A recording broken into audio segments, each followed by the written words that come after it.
Hello, I'm in a 2017 Jaguar XF, and today I'm going to show you to check your oil level. So first you open your hood, and while the vehicle's off, you'll find your dipstick here that you can pull.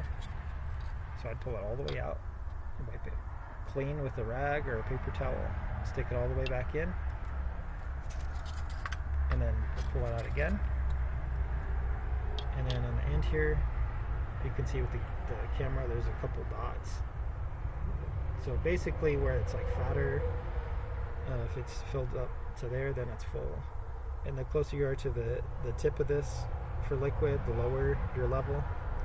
So assuming that you don't have much showing on here, that means your level is low.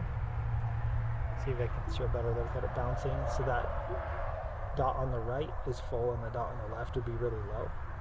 So you want it closer to the one on the right. But we'll stick this all the way back in, and say you do need to add oil. This would be the cap you remove to add oil.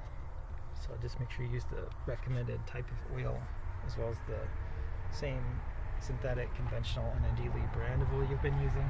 It's better not to mix and match. But whether straight from your quart jug or with a funnel, just add in here as needed. Screw back on nice and tight, and try not to overfill as well, because that could cause issues. But once you've added some oil, you could start the vehicle.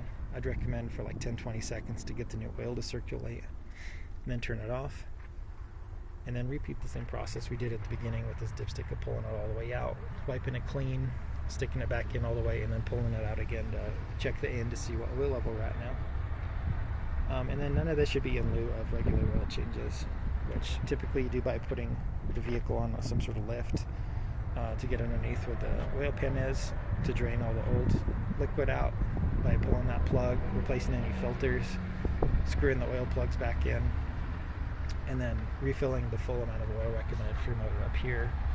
And then at that point you should be able to repeat the process of starting the motor, checking the oil level, make sure everything's topped off and good to go.